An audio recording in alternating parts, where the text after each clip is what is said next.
नांदेड महापालिकेचा प्रशासकीय कार्यकाळातील सन 2024-25चे मूळ अंदाजपत्रक असलेला 1712 कोटीचा अर्थसंकल्प गुरुवारी सकाळी विशेष प्रशासकीय सर्वसाधारण सभेत सादर करण्यात आला।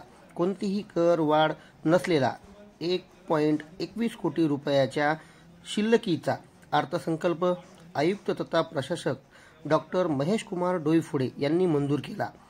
याच वेळी सन 2023-24च्या सुधारित अर्थसंकल्पास मंजुरी देण्यात आली। सोयी सुविधा देणारा पण कर वाढ नको ही नागरिकांची अपेक्षा पूर्ण करणारा हा अर्थसंकल्प असल्याची माहिती आयुक्त डॉक्टर महेश कुमार डोईफोडे यांनी पत्रकार परिषदेत पत्रकारांना सांगितले। सन 2023-24चा सुधारित व 2024-25चा अर्थसंकल्प आज रोजी महापालिकेने मान्य केलेला आहे। त्यामध्ये 2023-24चा जो आपला अर्थसंकल्प 1612 कोटी रुपयाचा होता, त्यामध्ये विविध कारणामुळे शासनाकडून अनुदान आलं नाही, टॅक्स कमी झालेले आहे, त्यामुळे कपात करावी लागलेली आहे, तर ते 1167 कोटी रुपयाचं झालेलं आहे।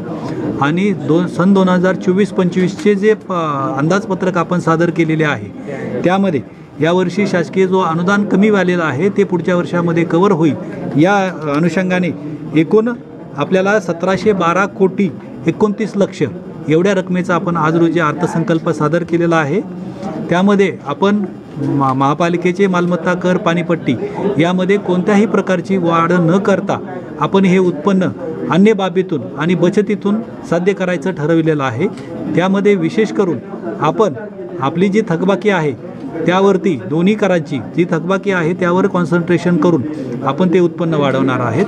मालमत्ता कराचं जे GIS सर्वेक्षण अपूर्ण राहिलेलं आहे त्यामुळे जे मालमत्ता कराच्या कक्षेमध्ये नसलेल्या प्रॉपर्टीजचं उत्पन्न आपण वाढवणार आहोत।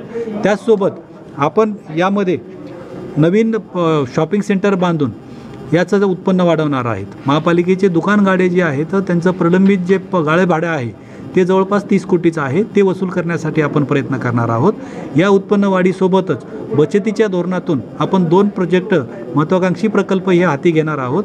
त्यामध्ये आपण सोलार एनर्जीचा प्रोजेक्ट एक हाती घेणार आहोत, तो 20 मेगावॅटचा असणार आहे आणि त्यामध्ये वीज बचतीतून जी रक्कम आपली शिल्लक राहणार आहे त्याची शेअरिंग होणार आहे। त्याचसोबत आपण जे आपले विद्युत दिवे आहेत त्याचा मेजर पार्ट हा सोडियम वेपरचा आहे, तर ते दिवे बदलून आपण सोलार आणि LED याचा वापर करणार असल्यामुळे त्या ठिकाणी आपली वीज बचत होणार आहे। याप्रमाणे आपण नवीन वाढीचे सोर्सेस तयार करणे आणि सध्याच्या याच्यामध्ये बचत करणे या माध्यमातून आपण हे आपला अर्थसंकल्प सादर केलेला आहे। आपण असं म्हणाला की BOT तत्व न वापरता आता महापालिका स्वतःचाच पैसा वापरून जे दुकाने गाळे काढून जनतेला उपलब्ध करून देणार आहे।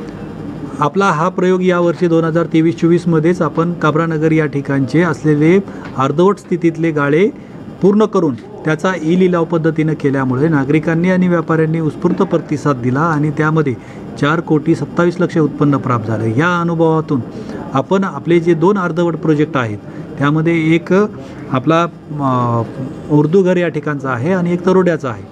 तरोडा आणि या ठिकाणचा जरी आपण विचार केला तरी ते आपण स्व उत्पन्नातून ते अर्धवट राहिलेलं बांधकाम पूर्ण करणे आणि ते लिलाव पद्धतीनं दिले तर आपलं उत्पन्न वाढणार आहे।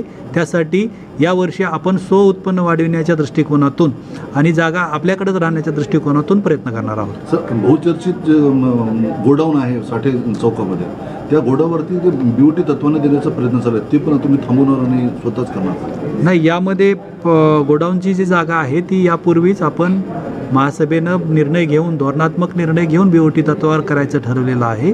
त्याची पारदर्शक पद्धतीने निविदा प्रक्रिया झालेली आहे आणि ॲग्रीमेंटही झालेला आहे, तर त्यामध्ये आपण कोणत्याही प्रकारचा बदल करणार नाहीत। जो आपण महापालिकेनं दायित्व घेतलेलं आहे, जो ॲग्रीमेंट केलेला आहे त्याचं महापालिकेच्या प्रशासनाला पालन करणे बंधन आहे।